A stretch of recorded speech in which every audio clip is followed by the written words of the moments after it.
جی viewers, آج کا جو ہمارا ٹاپک ہے وہ یہ ہے کہ عمرہ کرنے کا کیا طریقہ کار ہوتا ہے، عمرے کے کون کون سے ارکان ہوتے ہیں، اور عمرے کے لیے ہمیں کس چیز کی ضرورت ہوتی ہے، اور کیا کیا چیز سے ہمیں یعنی منع کیا کیا ہے، یعنی عمرے میں یا احرام کس طرح مانا جاتا ہے، یہ انشاءاللہ اس ویڈیو میں سارا کچھ آپ کو سیکھنے کو ملے گا۔ تو سٹارٹ کرتے ہیں عمرہ کرنے کا طریقہ۔ عمرے کا حکم: صاحب استطاعت کے لیے زندگی میں ایک مرتبہ عمرہ ادا کرنا سنت ہے اور ایک سے زیادہ کرنا مستحب ہے۔ بعض علماء کے نزدیک صاحب استطاعت کے لیے زندگی میں ایک مرتبہ عمرے کی ادائیگی واجب ہے۔ عمرے کی فضیلت دیکھ لیتے ہیں جی۔ حضرت محمد صلی اللہ علیہ وسلم فرمایا، ایک عمرہ دوسرے عمرے تک ان گناہوں کا کفارہ سرزد ہوں، اور حج مبرور کا بدلہ تو جنت ہی ہے۔ حضرت محمد صلی اللہ علیہ وسلم نے ارشاد فرمایا، پے در پہ حج و عمرے کیا کرو، بے شک یہ دونوں یعنی حج و عمرہ غریبی اور گناہوں کو اس طرح دور کر دیتے ہیں جس طرح بھٹی لوہے اور سونے و چاندی کے میل کچیل کو دور کر دیتی ہے۔ ترمذی، ابن ماجہ۔ حضرت محمد صلی اللہ علیہ وسلم نے ارشاد فرمایا، حج و عمرہ کرنے والے اللہ تعالیٰ کے مہمان ہیں، اگر وہ اللہ تعالیٰ سے دعا کریں تو وہ قبول فرمائے، اگر وہ اس سے مغفرت طلب کریں تو وہ ان کی مغفرت فرمائے۔ ابن ماجہ۔ حضرت محمد صلی اللہ علیہ وسلم نے ارشاد فرمایا، رمضان میں عمرے کا ثواب حج کے برابر ہے۔ بخاری و مسلم۔ دوسری روایت میں ہے کہ حضرت محمد صلی اللہ علیہ وسلم نے ارشاد فرمایا، رمضان میں عمرہ کرنا میرے ساتھ حج کے برابر ہے۔ مسلم۔ تو سفر کا آغاز کس طرح کرنا ہے جی؟ گھر سے روانگی کے وقت 2 رکعت نفل ادا کریں اور اللہ تعالیٰ سے سفر کی آسانی کے لیے اور عمرے کے قبول ہونے کی دعائیں کریں۔ اپنی ضروریات کے سامان کے ساتھ اپنا پاسپورٹ یا اقامہ، ٹکٹ اور اخراجات کے لیے رقم بھی ساتھ لے لیں۔ مرد حضرات حسب ضرورت احرام کی چادریں بھی لے لیں۔ سفر میں نماز کو قصر کرنا: اگر آپ کا یہ سفر 48 میل یعنی تقریباً 77 کلومیٹر سے زیادہ کا ہے تو آپ اپنے شہر کی حدود سے باہر نکلتے ہی شرعی مسافر ہو جائیں گے، لہٰذا ظہر، عصر اور عشاء کی 4 رکعات کے بجائے 2 رکعت فرض ادا کریں اور فجر کی 2 اور مغرب کی 3 ہی رکعت ادا کریں۔ البتہ کسی مقیم امام کے پیچھے نماز پڑھیں تو امام کے ساتھ پوری نماز ادا کریں۔ ہاں، اگر امام بھی مسافر ہو تو 4 کی بجائے 2 ہی رکعت پڑھیں۔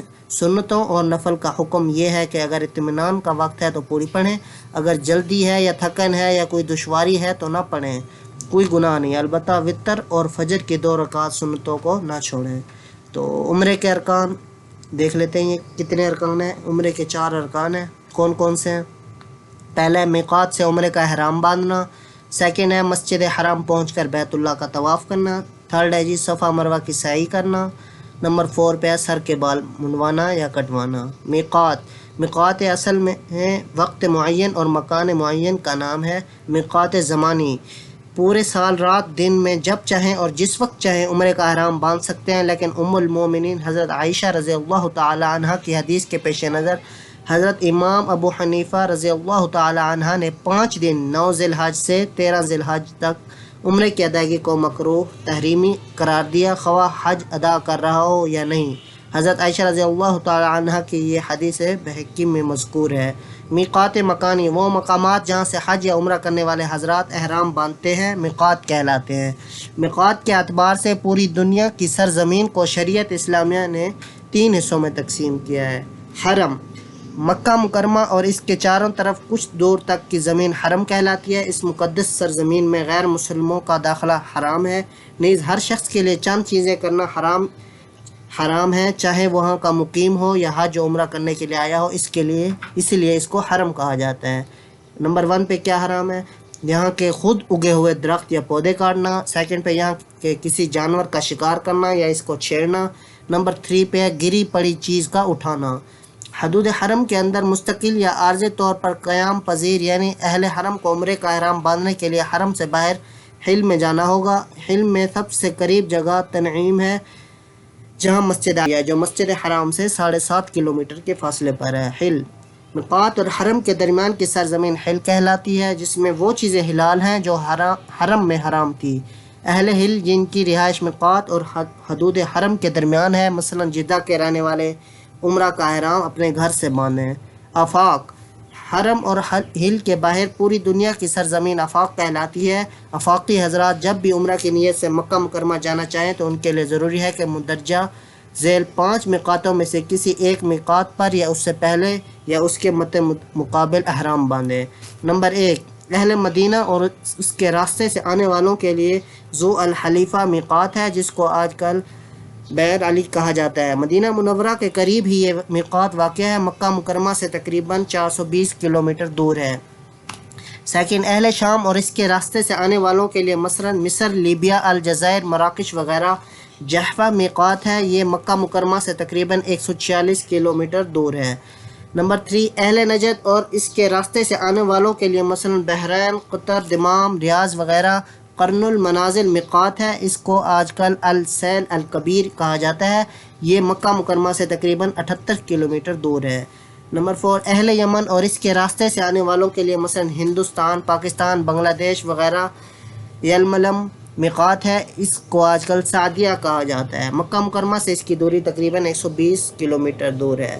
اہل عراق اور اس کے راستے سے آنے والوں کے لیے ذات عرق میقات ہے، یہ مکہ مکرمہ سے 100 کلومیٹر مشرق میں واقع ہے۔ احرام باندھنے سے پہلے طہارت اور پاکیزگی کا خاص خیال رکھیں، ناخن کاٹ لیں، زیر ناف و بغل کے بال صاف کر لیں، سنت کے مطابق غسل کر لیں، اگرچہ صرف وضو کرنا بھی کافی ہے، اور احرام یعنی ایک سفید تہمت باندھ لیں اور ایک سفید چادر اوڑھ لیں، تہمت ناف کے اوپر اس طرح باندھیں کہ ٹخنے کھلے رہیں، اور انہی 2 کپڑوں میں 2 رکعت نفل ادا کریں اور عمرہ کرنے کی نیت کریں۔ اے اللہ، میں آپ کی رضا کے واسطے عمرہ نیت کرتا ہوں، اس میرے لیے آسان فرما اور اپنے فضل و کرم سے قبول فرما۔ اور اس کے بعد کسی قدر بلند آواز سے 3 دفعہ تلبیہ پڑھیں، لبیک اللہم لبیک، لبیک لا شریک لک لبیک، ان الحمد والنعمت لک والملک لا شریک لک۔ میں حاضر ہوں، اے اللہ میں حاضر ہوں، میں حاضر ہوں، تیرا کوئی شریک نہیں، میں حاضر ہوں، بے شک تمام تعریفیں اور سب نعمتیں تیرے ہی ہیں، ملک اور بادشاہ تیری ہی ہے، تیرا کوئی شریک نہیں۔ احرام باندھ کر جو تلبیہ پڑھتے ہیں وہ گویا حضرات ابراہیم علیہ السلام کی پکار کے جواب میں عرض کرتے ہیں کہ اے ہمارے مولا، تو نے اپنے خلیل حضرت ابراہیم علیہ السلام سے اعلان کرا کے ہمیں اپنے پاک گھر بلوایا تھا، ہم تیرے در پر حاضر ہیں، اے اللہ ہم حاضر ہیں۔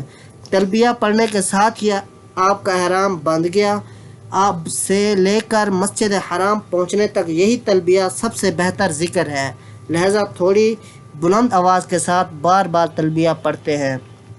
احرام سے متعلق بعض اہم مسائل۔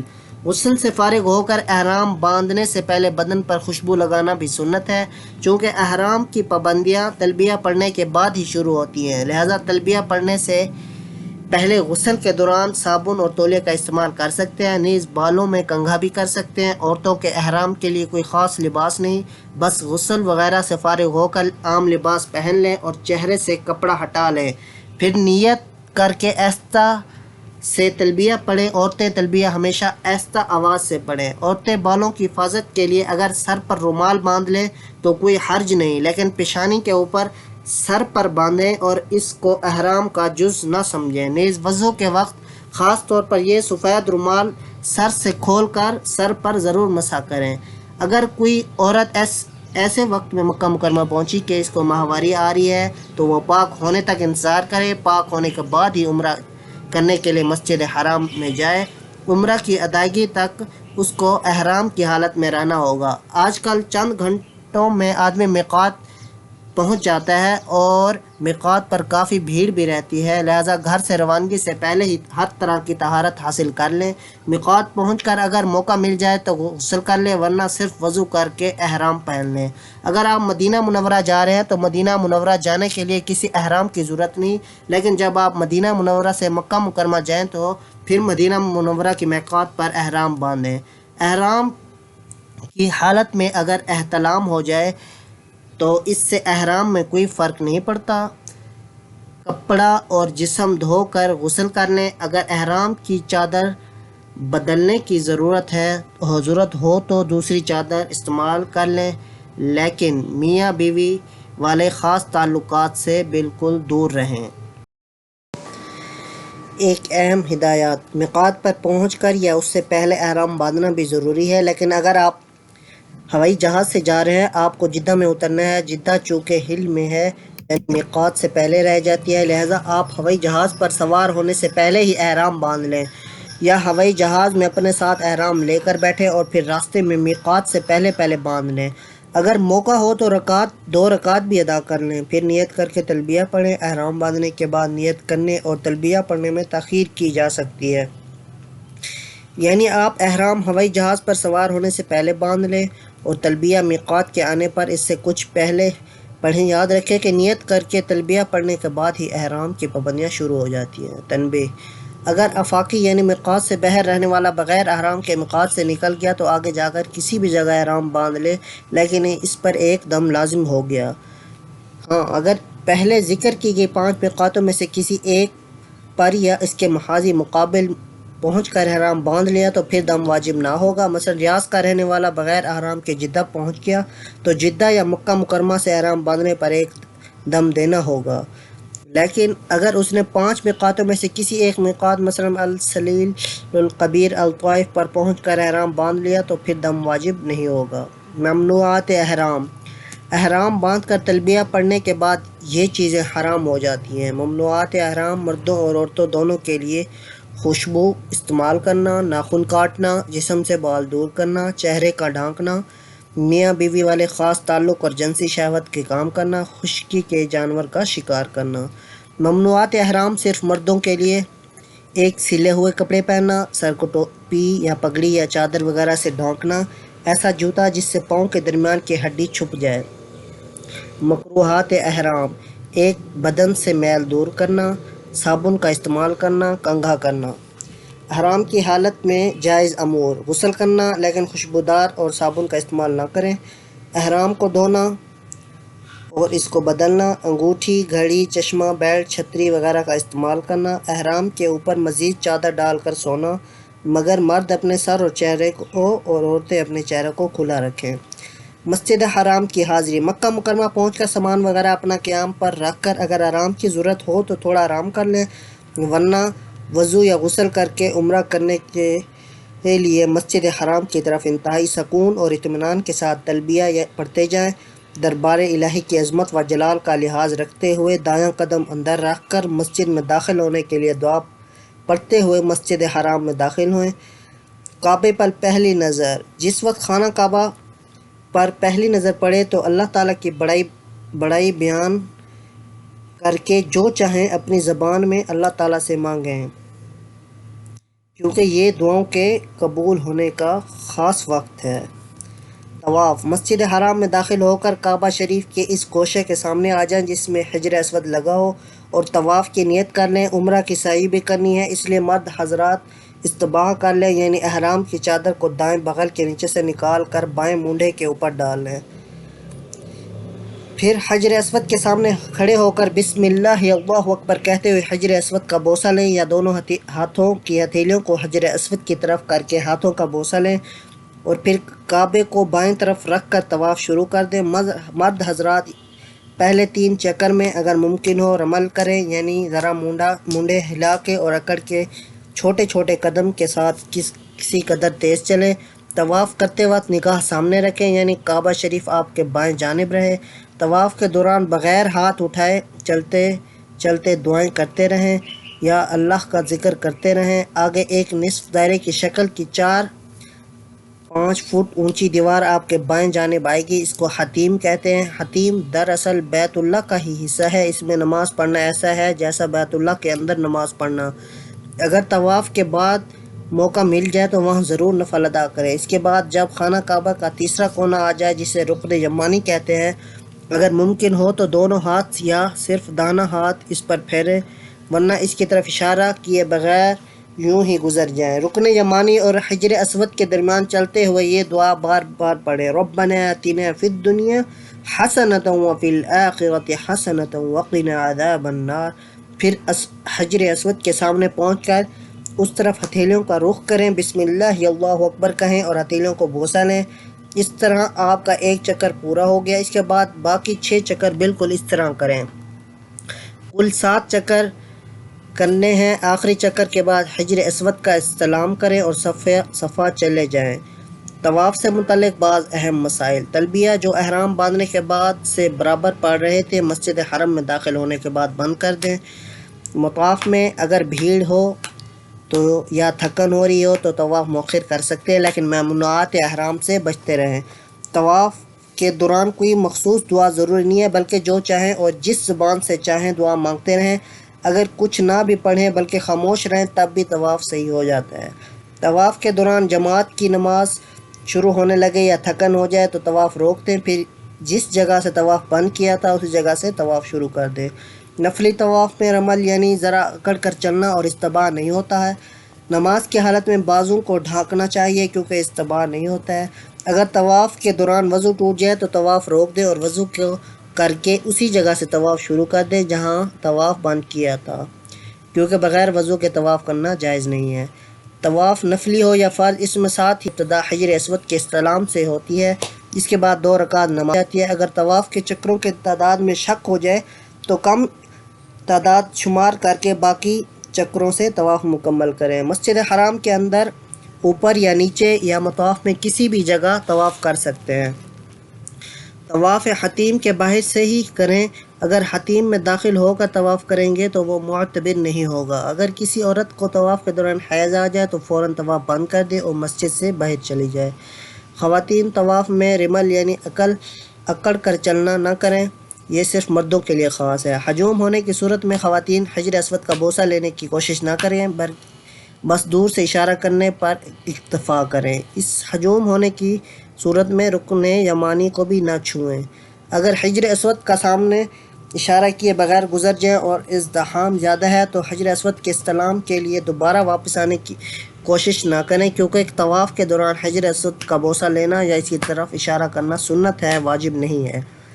اہم مسئلہ: معذور شخص جس کا وضو ٹھہرتا، مثلا پیشاب کے قطرے مسلسل گرتے رہتے ہیں یا مسلسل ریح خارج ہوتی ہے یا عورت کی بیماری کا خون آ رہا ہے، تو اس کے لیے حکم ہے کہ وہ نماز ایک وقت میں وضو کرے، پھر اس وضو سے اس وقت میں جتنے چاہے طواف کرے، نماز پڑھنے اور قرآن کی تلاوت کرے۔ دوسری نماز کا وقت داخل ہوتے ہی وضو ٹوٹ جائے گا۔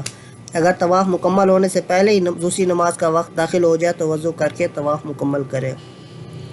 2 رکعت نماز: طواف سے فراغت کے بعد مقام ابراہیم کے پاس آئیں۔ اس وقت آپ کی زبان پر یہ آیت ہو تو بہتر ہے، وَاتَّخِذُوا مِن مَّقَامِ إِبْرَاهِيمَ مُصَلًّى۔ اگر سہولت سے مقام ابراہیم کے پیچھے جگہ مل جائے تو وہاں، ورنہ مسجد حرام میں کسی بھی جگہ طواف کی 2 رکعت ادا کریں۔ طواف کی ان 2 رکعت کے متعلق نبی کریم صلی اللہ علیہ وسلم کی سنت یہ ہے کہ پہلی رکعت میں سورۃ کافرون اور دوسری رکعت میں سورۃ اخلاص پڑھی جائے۔ ہجوم کے دوران مقام ابراہیم کے پاس طواف کی 2 رکعت نماز پڑھنے کی کوشش نہ کریں، کیونکہ اس سے طواف کرنے والوں کو تکلیف ہوتی ہے، بلکہ مسجد حرام میں کسی بھی جگہ ادا کر لیں۔ مقام ابراہیم یہ ایک پتھر ہے جس پر کھڑے ہو کر حضرت محمد صلی اللہ علیہ وسلم نے کعبہ تعمیر کیا تھا۔ اس پتھر پر حضرت ابراہیم علیہ السلام کے قدموں کے نشانات ہیں۔ یہ کعبہ کے سامنے ایک جالی دار شیشے کے چھوٹے سے کعبے میں محفوظ ہے، جس کے اطراف پتل کی خوشنما جالی نصب ہے۔ حضرت محمد صلی اللہ علیہ وسلم نے ارشاد فرمایا، حجر اسود اور مقام ابراہیم قیمتی پتھروں میں سے 2 پتھر ہیں، اللہ تعالیٰ نے دونوں پتھروں کی روشنی ختم کر دی ہے۔ اگر اللہ تعالیٰ ایسا نہ کرتا تو یہ دونوں پتھر مشرق اور مغرب کے درمیان ہر چیز کو روشن کر دیتے۔ ابن خزیمہ۔ ملتزم: طواف اور نماز سے فراغت کے بعد اگر موقع مل جائے تو ملتزم پر آئیں۔ حجر اسود اور کعبہ کے دروازے کے درمیان 2 میٹر کے قریب کعبے کی دیوار کا جو حصہ ہے وہ ملتزم کہلاتا ہے، اور اس سے چمٹ کر خوب دعائیں مانگیں۔ یہ دعاؤں کے قبول ہونے کی خاص جگہ ہے۔ حجاج کرام کو تکلیف دے کر ملتزم پر پہنچنا جائز نہیں، لہٰذا طواف کرنے والوں کی تعداد اگر زیادہ ہو وہاں پہنچنے کی کوشش نہ کریں، کیونکہ وہاں دعائیں کرنا صرف سنت ہے۔ آب زمزم: طواف سے فراغت کے بعد قبلہ رو ہو کر بسم اللہ پڑھ کر 3 سانس میں خوب سیر ہو کر زمزم کا پانی پئیں اور الحمدللہ کہہ کر یہ دعا پڑھیں اگر یاد ہو تو، اللہم انی اسألک علما نافعا ورزقا واسعا وشفاء من کل داء۔ اے اللہ، میں آپ سے نفع دینے والے علم کا اور کشادہ رزق کا اور ہر مرض سے شفا یابی کا سوال کرتا ہوں۔ مسجد حرام میں ہر جگہ زمزم کا پانی آسانی سے مل جاتا ہے۔ زمزم کا پانی کھڑے ہو کر پینا مستحب ہے۔ حضرت عبداللہ بن عباس رضی اللہ تعالیٰ عنہ فرماتے ہیں کہ میں نے حضرت رسول صلی اللہ علیہ وسلم کو زمزم پلایا اور آپ صلی اللہ علیہ وسلم نے کھڑے ہو کر پیا۔ بخاری۔ زمزم کا پانی پی کر اس کا کچھ حصہ سر اور بدن پر ڈالنا بھی مستحب ہے۔ حضرت جابر رضی اللہ تعالیٰ عنہ کہتے ہیں کہ میں نے حضرت محمد صلی اللہ علیہ وسلم کو یہ فرماتے ہوئے سنا، زمزم کا پانی جس نیت سے پیا جائے وہی فائدہ اس سے حاصل ہوتا ہے۔ ابن ماجہ۔ حضرت عبداللہ بن عباس رضی اللہ تعالیٰ عنہ سے روایت ہے کہ حضرت محمد صلی اللہ علیہ وسلم نے فرمایا، روئے زمین پر سب سے بہتر پانی زمزم ہے، جو بھوکے کے لیے کھانا اور بیمار کے لیے شفا ہے۔ طبرانی۔ صفا مروہ کے درمیان سعی۔ صفا پر پہنچ کر بہتر ہے کہ زبان سے کہیں ان الصفا والمروۃ من شعائر اللہ، پھر خانہ کعبہ کی طرف رخ کر کے دعا کی طرح ہاتھ اٹھا لیں اور 3 مرتبہ اللہ اکبر کہیں اور خوب دعائیں مانگیں۔ یہ دعاؤں کے قبول ہونے کا خاص مقام اور خاص وقت ہے۔ دعاؤں سے فارغ ہو کر نیچے اتر کر مروہ کی طرف عام چال سے چلیں، دعائیں مانگتے رہیں یا اللہ کا ذکر کرتے رہیں۔ سعی کے دوران بھی کوئی خاص دعا لازم نہیں۔ جب سبز ستون یا جہاں ہری ٹیوب لائٹیں لگی ہوتی ہیں کے قریب پہنچے تو مرد حضرات ذرا تیز رفتار سے چلیں۔ اس کے بعد پھر ایسے ہی ہرے ستون اور نظر آئیں گے، وہاں پہنچ کر تیز چلنا بند کر دیں اور عام چال سے چلیں۔ مروہ پر پہنچ کر قبلے کی طرف رخ کر کے ہاتھ اٹھا کر دعائیں مانگیں۔ یہ سعی کا ایک پھیرا ہو گیا۔ اس طرح مروہ سے صفا کی طرف چلیں، یہ دوسرا چکر ہو جائے گا۔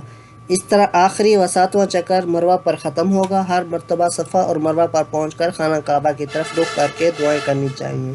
سعی سے متعلق بعض اہم مسائل۔ سعی کے لیے وضو کا ہونا ضروری نہیں ہے، البتہ افضل و بہتر ہے۔ حیض و ماہواری کی حالت میں بھی سعی کی جا سکتی ہے، البتہ طواف حیض کی حالت میں ہرگز نہ کریں بلکہ مسجد حرام میں بھی داخل نہ ہو۔ یعنی اگر کسی عورت کو طواف کے بعد ماہواری شروع ہو جائے تو ناپاکی کی حالت میں سعی کر سکتی ہے۔ طواف سے فارغ ہو کر اگر سعی کرنے میں تاخیر ہو جائے تو کوئی حرج نہیں۔ سعی کو طواف کے بعد کرنا شرط ہے، طواف کے بغیر سعی معتبر نہیں ہوگی۔